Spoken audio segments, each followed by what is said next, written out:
하겠습니다. 오늘 우리에게 주신 하나님의 말씀 우리 큰 목소리로 한번 읽혀보도록 하겠습니다. 시작. 십자가를 바라보는 마리아.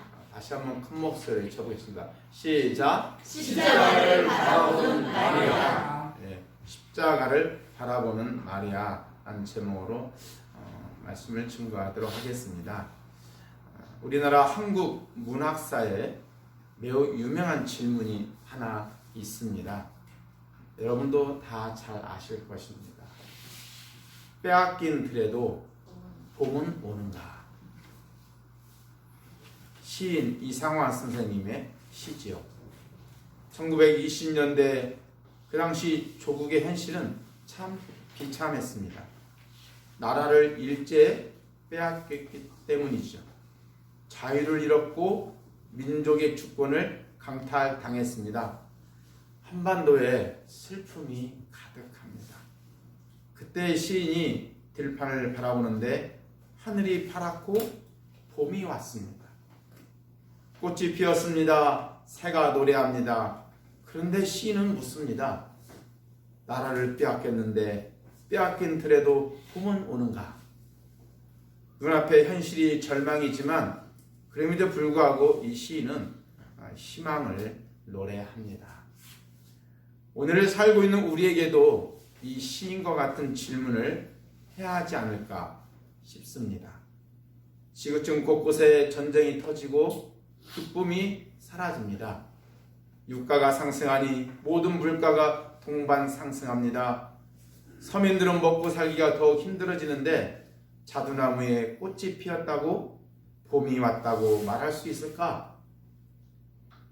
아직은 겨울이 아닌가 싶습니다. 특별히 고난과 십자가를 바라보는 사순절을 보내고 있는 저와 여러분에게는 더욱 그렇습니다. 우리 그리스도인의 삶에 자유와 기쁨과 안식을 가져다주는 그 사랑의 십자가, 그 사랑의 십자가가 저와 여러분의 눈에 밝히 보이지 않는다면 우리는 시인처럼 조용히 다가오는 봄을 그냥 맞이하기에는 어렵습니다. 우리는 어떻게 해야 할까요? 사순절이 다가오고 고난 주간이 다가오는데도 과연 우리는 십자가를 늘 기억하면서 살고 있는지, 나라를 빼앗긴 현실에도 시인 이상화 선생님이 희망을 노래했듯이 저는 이 사순절 고난 주간에 저와 여러분이 정말 우리가 잃어버린 나의 십자가, 깜빡 놓아버린 십자가 다시 한번 깊이 묵상하면서 지난날 그 애굽의 노예들에게 자유와 평화와 안식을 가져다 주었던 그 아비벌, 바로 그리스도의 계절이 오기를 간절히 소망합니다. 가만히 앉아서 조용히 다가오는 봄을 맞이할 수는 없는 노릇이죠. 사순절 고난주간 이 시간을 주신 하나님께 감사하며 어떤 모습으로든지 저와 여러분은 봄날의 기지개를 펴고 그리스도와 함께 연합하며 성령으로 기도하는 사순절 고난주간이 되기를 간절히 소망합니다. 아멘. 시인의 마음으로 교회 근처 마을을 몇 군데 돌아다녀 보았습니다. 봄이라서 그런지 사람들이 논밭에 많이 보입니다. 야간 마을, 화신 마을, 유상 마을에 사는 사람들이 밭둑, 논둑으로 나와서 호미나 삽을 가지고 일하는 모습들이 참 많이 보였습니다. 철마다 옷을 갈아입는 나무들, 밭둑, 논둑에 이름 모를 피어있는 꽃들도 어느새 조용히 피어가고 있고 봄 햇볕에 마을 들판은 따뜻하게만 보입니다. 그런데 이것을 먹어야 봄이 왔다라고 하는 음식이 있습니다. 그게 무엇일까요? 냉입니다. 박수 한번 쳐주시고. 이 3월에 볼 수 있는 나물이지요. 또는 냉이꽃이라고도 불리웁니다. 지극히 낮은 곳에서 눈을 입을 삼아 잎사귀를 속잎을 삼고 겨울에 양분을 저장해 두었다가 3월이 지나면 꽃으로 피어납니다. 데펴서 먹기도 하고 된장국에 넣어서 먹으면 어느새 방안이 봄 향기로 가득 찹니다. 참으로 버릴 것이 없는 나물이죠. 봄나물은 100가지 병을 고친다는 말이 있는데 냉이는 아마 하늘의 만나가 아닌가 싶습니다. 추운 겨울을 지낸 사람들의 입속으로 들어가서 원기를 북돋아주고 생명을 살리는 아주 귀한 음식이죠. 늦가을 설이 맞은 무만큼이나 2, 3월의 냉이도 우리네 인생에 아주 귀한 보약입니다. 그런데 이 냉이의 이름이 참 독특합니다. 이 냉이 나물 또는 이 냉이 꽃의 꽃말을 아십니까? 냉이 꽃의 꽃말은 이렇습니다. 나의 모든 것을 당신께 바칩니다. 이런 뜻입니다. 냉이는 자신의 잎사귀뿐만 아니라 자신의 뿌리도 식재료로 약자리로 다 사용합니다. 냉이는 그 무엇 하나가 버릴 것이 없습니다. 겨우내 움츠러들었던 인간의 몸을 회복시키기 위하여 자신의 모든 것을 인간에게 제물로 바치지요. 길가나 밭둑 사람들이 지나가는 길가나 가장 낮은 곳에 있으면서도 무심코 지나가는 사람들의 발에 밟히면서도 한 번도 원망하지 않습니다. 그러면서 자기 자신을 모두 내어주고 인간의 생명을 살려내는 아주 귀한 나물이지요. 그런 냉이를 가만히 들여다보면 왠지 희생이 무엇인지 십자가의 사랑이 무엇인지를 자연 속에서 저는 다시 한번 생각해 봅니다. 로마서 1장 19절 20절에 보니까 이 온 세상에 이 창조 세계에 하나님을 알만한 것들이 가득하다고 합니다. 그래서 인간은 하나님을 모른다라고 핑계할 수 없을 정도로 이 모든 만물에는 하나님의 메시지가, 하나님의 신성이 담겨져 있다고 합니다. 나무 한 그루에도 꽃 한 송이에도 풀 한 포기에도 하나님을 알만한 것들이 다 들어있다는 거예요. 그래서 우리는 냉이꽃에서도 하나님의 메시지, 하나님의 십자가 이야기를 생각해 보는 것은 결코 논리적 비약이 아닌 것입니다. 저는 진실로 이 냉이를 바라다 보면서 마치 십자가의 사랑이 무엇인지를 잠시 보여주는 듯한 그런 느낌을 받았습니다. 십자가가 무엇입니까? 자기 자신을 온전히 내어주는 사랑 이야기입니다. 오늘 본문은 그 냉이처럼 자기 자신을 온전히 내어주었던 한 여인의 사랑 이야기입니다. 간단히 소개를 해보겠습니다. 예수님이 예루살렘 동쪽 마을 베다니에 사는 문둥병자 시몬의 집에 머무를 때 이야기입니다. 제자들과 함께 다 모여서 식사를 하고 있는데 갑자기 한 여인이 나타납니다. 나드 한 근의 향유 옥합을 깨뜨립니다. 그리고 예수님의 머리 위에 붓습니다. 그 향유가 예수님의 머리부터 발끝까지 흘러내리는데 그 향유에서 나오는 그 그윽한 향기가 온 집안을 가득 채웁니다. 이를 바라본 가룟 유다는 왜 이 소중한 것을 허비하느냐고 차라리 가난한 자에게 나누어 주는 것이 더 좋다고 하면서 화를 냅니다. 이때 예수님이 말씀하십니다. 가난한 자들은 항상 너희와 함께 있어서 언제든지 도와줄 수 있지만 나는 항상 너희와 함께 있지 않는다. 그 여인은 그 사실을 알고 앞으로 있을 나의 장래를 위하여 좋은 일을 하였다고 그녀를 칭찬해 줍니다. 그리고 앞으로 온 천하에 어디서든지 복음이 전파되는 것에 저 여인이 행한 일도 말하며 그녀를 기억하라고 하십니다. 주님이 예수 그리스도 복음을 전파할 때 그 여인의 이야기도 꼭 언급하라고 해서 제가 오늘 이 자리에서 그 여인에 관한 이야기를 하고 있는 것입니다. 이 향유 옥합을 깨뜨린 이 여인의 이야기를 우리는 들으면서 가장 중요한 질문 하나를 던져야 합니다. 왜 마리아는 향유 옥합을 깨뜨려야만 했을까요? 그 당시 문화를 보면 식사에 손님을 초대할 경우 일반적으로 종들에게 물과 기름을 주어서 손님의 손과 발을 씻어드립니다. 그때 사용하는 기름은 시중에서 흔히 구입할 수 있는 올리브 오일 정도입니다. 그 정도면 손님에게 충분한 예의와 격식을 갖추었다고 볼 수 있습니다. 그런데 시중에서 파는 평범한 오일이 아니라 고급 향료인 나드로 손님을 대접을 하는 것입니다. 이건 아주 귀한 일이죠. 그런데 그것도 그 고급 향료인 나드 한 숟갈이 아니라 몸에다 부을 정도로 어마어마한 양을 그 손님에게, 예수님에게 붓습니다. 우리가 향수병 이 정도, 그 정도의 양이 아닙니다. 온몸에 부을 정도니 320g 정도 됩니다. 값으로 따지면 300데나리온입니다. 노동자 1년 품삯입니다. 오늘날 우리 돈으로 환산해 보니 약 4천만 원 정도 됩니다. 그 4천만 원이나 되는 돈을 그날 저녁에 한순간에 쓰는 것을 보고 옆에 있던 가룟 유다가 왜 그렇게 돈을 허비하냐고 질책을 할 만도 합니다.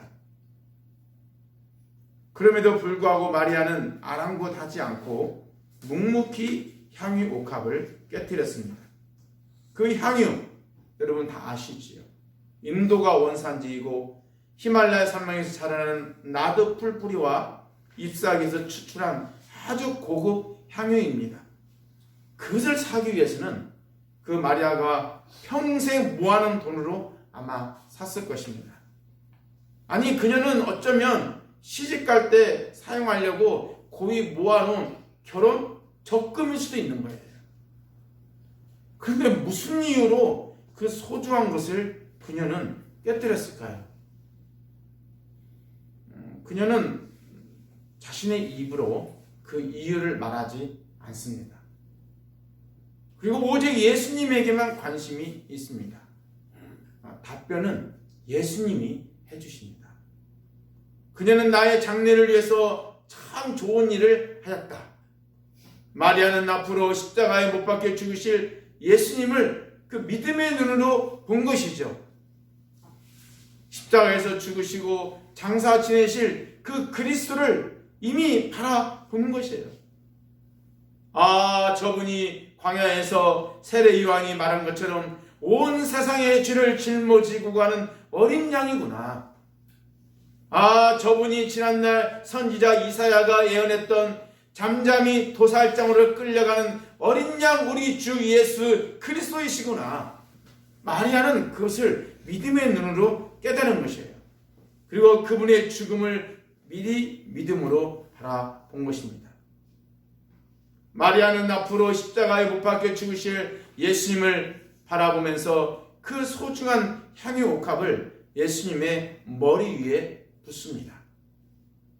그런데 한 가지 이런 질문이 좀 듭니다. 왜 머리 위에 향유를 부었을까요? 여러분, 우리가 다 아는 바와 같이 메시아, 그리스도라는 말이 무슨 뜻입니까? 기름 부음을 받은 자라는 뜻입니다. 이 마리아가 지금 조용히 말없이 예수님을 지금 그리스도라고 메시아라고 신앙 고백을 하고 있는 것이죠. 이분이야말로 진정 내 삶을 구원해 주실 메시아이시구나. 이분이야말로 진정 내 삶의 주인이시고 내 삶의 왕이시구나. 그런 신앙 고백을 지금 조용히 하고 있는 것입니다.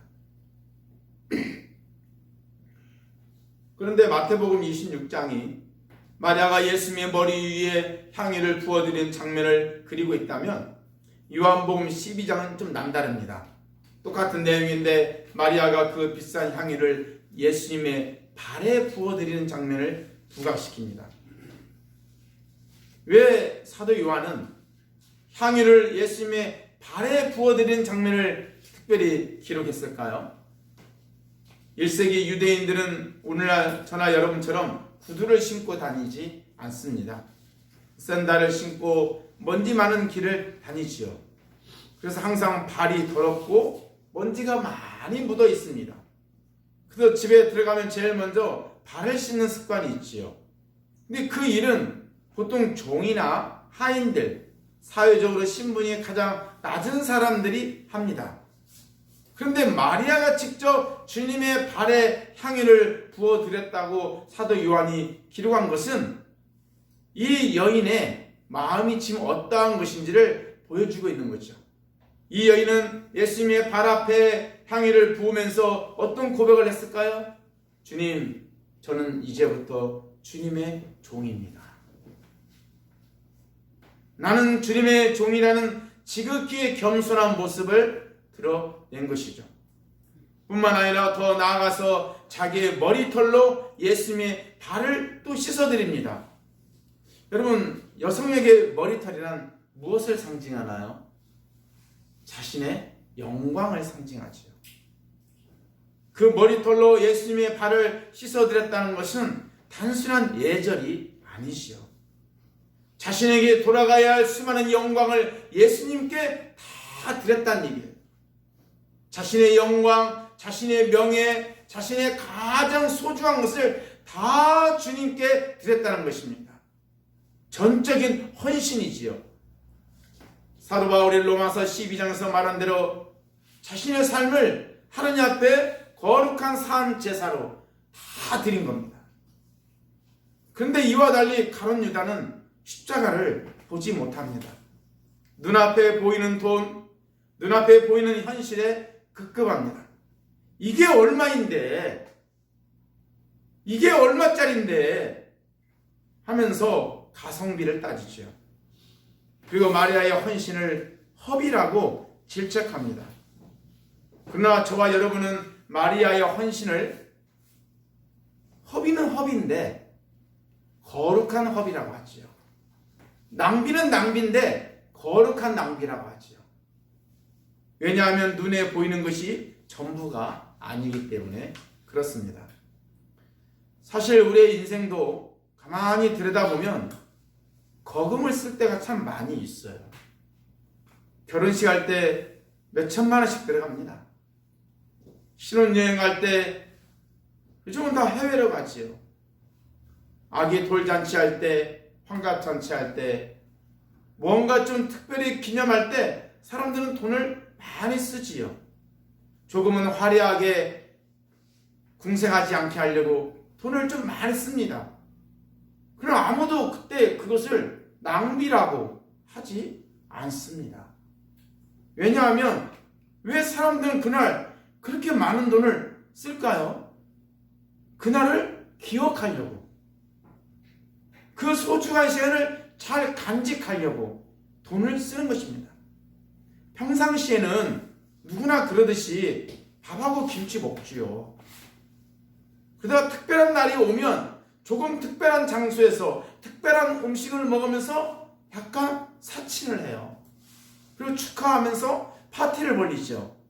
그래야 그날 그 사건이 우리에게는 너무 소중하고 오늘 우리를 여기까지 있게 했다고 고백합니다. 그날을 사치하면서 기억해야 우리가 우리 자녀를, 우리 부모님을 살아가는 것이 기억되고 기념이 됩니다. 마리아는 자기가 가장 귀한 것을 거룩하게 낭비하면서, 거룩하게 사치하면서, 거룩하게 허비하면서 예수님이 나의 주님이라는 것을 특별히 기억하고 싶었던 것입니다. 마리아도 압니다. 예수님을 따르는 사람들이라면, 예수님의 삶을 본받는 사람이라면 가난한 자들에게 좀 마음이 있어야 된다는 거, 좀 여유가 있으면 가난한 자들에게 구제해주고, 명절이 곧 다가오면 좀 더 특별하게 신경 써서 좀 어려운 사람들 밥도 좀 사주고 옷도 좀 사주고 같이 영화도 보러 가고. 마리아도 알아요. 마리아가 그걸 모르는 게 아니에요. 그러나 조금 있으면 십자가에 못 박혀 죽으실 예수님을 바라보고 있는 마리아에게는 지금 이 시간이 가장 소중하고 가장 기억해야 되고 좀 사치를 해서라도 예수님을 내 마음에 담고 싶은 것입니다. 그래서 예수님에게 모든 것을 쏟아 부은 것이에요. 그런 마리아의 속도 모르고 유다는 겉모습만 보고 낭비라고 하면서 화를 냅니다. 마리아가 예수님이 누구인지를 알아보고 십자가를 바라봤다면 유다는 예수님이 누군지를 모르고 돈을 바라본 사람이죠. 마리아는 진실로 예수님을 사랑했기에 자신의 전부를 드렸다면 유다는 돈을 사랑했기에 예수님을 은 30냥에 팔았습니다. 그 은 30냥은 그 당시 노예 한 사람의 값이었죠. 마리아가 예수님을 왕으로 그리스도로 메시아로 인정했다면 유다는 예수님을 노예로 여겼던 겁니다. 마리아가 그리스도의 향기를 온 세상에 남겼다면 유다는 배신의 아이콘을 온 세상에 남겼죠. 갑자기 궁금해집니다.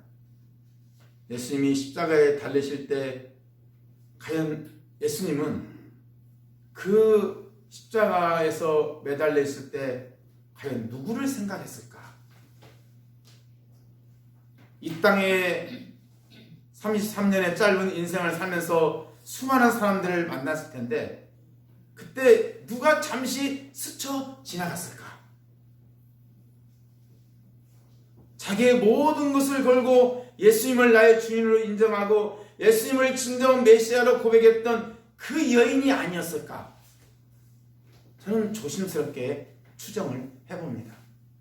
복음이 전파되는 곳에 이 여인의 일도 기억하라는 그 예수님의 당부의 말씀을 해보면 그 여인일 것이라는 생각이 들어요.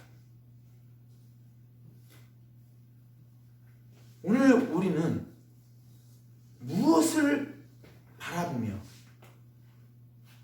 낭비하고 사치하고 허비하면서 예수님을 기억하십니까?